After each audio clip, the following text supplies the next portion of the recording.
Les claviers AZERTY et QWERTY, une histoire de machine à écrire. Nous utilisons tous les jours un clavier, mais avez-vous déjà réfléchi à l'histoire de ces agencements de touches? Si vous êtes en France, vous utilisez probablement un clavier AZERTY, tandis que dans le monde anglophone, c'est le clavier QWERTY qui domine.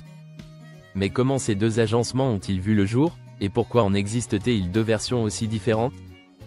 Découvrez l'histoire fascinante de ces claviers, nés d'une invention révolutionnaire, la machine à écrire. L'histoire commence au XIXe siècle, au moment où l'invention de la machine à écrire est sur le point de changer le monde de la correspondance et du travail. En 1868, Christopher Latham Sholes, un inventeur américain, crée la première machine à écrire pratique, surnommée la Sholes & Glidden Typewriter. Ce modèle est un jalon majeur dans l'histoire de l'écriture, car il permet de dactylographier plus rapidement que de la main. Mais une question se pose, comment disposer les lettres sur le clavier de manière efficace?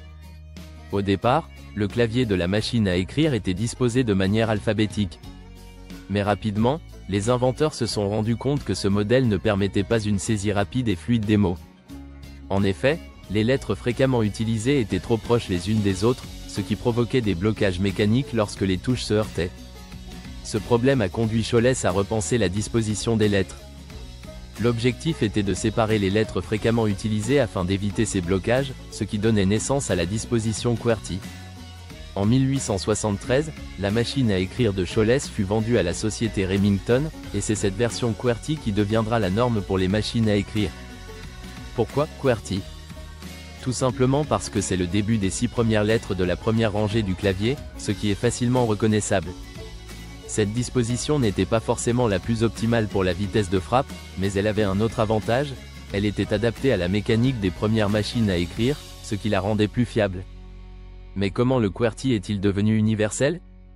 Au fur et à mesure que les machines à écrire se sont popularisées, leur standardisation a également eu lieu. Remington a notamment fabriqué des machines qui étaient largement utilisées aux États-Unis, et cela a fait du QWERTY la norme dans les pays anglophones. Cependant, lorsque la machine à écrire s'est répandue en Europe, des différences régionales sont apparues, en particulier en France, où les écrivains et les secrétaires ont développé un clavier différent. C'est ainsi qu'en 1890, le clavier AZERTY a été conçu pour la machine à écrire en France.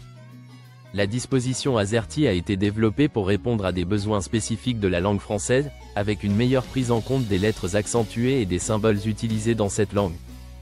Par exemple, les lettres A et Z ont été échangées afin de permettre une frappe plus pratique des lettres accentuées comme E, ou A.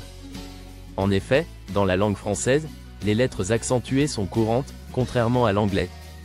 Si les claviers AZERTY et QWERTY partagent des similitudes, comme les lettres de base et le principe de séparation des touches fréquemment utilisées, ils diffèrent dans leur agencement pour des raisons linguistiques.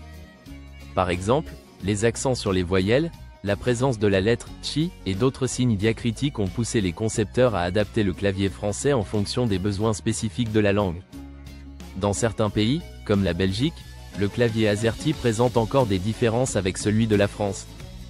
Par exemple, en Belgique, les lettres W et M sont souvent inversées, ce qui crée une version encore plus spécifique de l'AZERTY.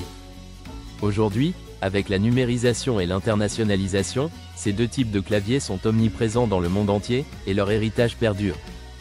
Le QWERTY domine dans les pays anglophones et sur les claviers d'ordinateur, tandis que l'AZERTY est majoritaire en France et en Belgique.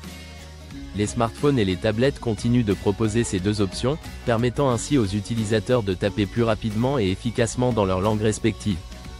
En conclusion, le QWERTY et l'AZERTY ne sont pas seulement des agencements de lettres, ils sont les témoins d'une évolution technologique et linguistique, d'une époque où la machine à écrire a redéfini notre manière d'écrire. Aujourd'hui, ces claviers continuent d'influencer la façon dont nous interagissons avec les ordinateurs, les smartphones et tout dispositif numérique. Que vous tapiez QWERTY ou AZERTY, ces deux agencements sont les vestiges d'une époque révolue qui a marqué un tournant dans l'histoire de l'écriture. Le clavier, un petit objet du quotidien, porte en lui une histoire fascinante liée à l'évolution de la technologie, de la langue et de l'écriture. Qui aurait cru qu'un simple agencement de lettres aurait autant d'impact sur notre quotidien ?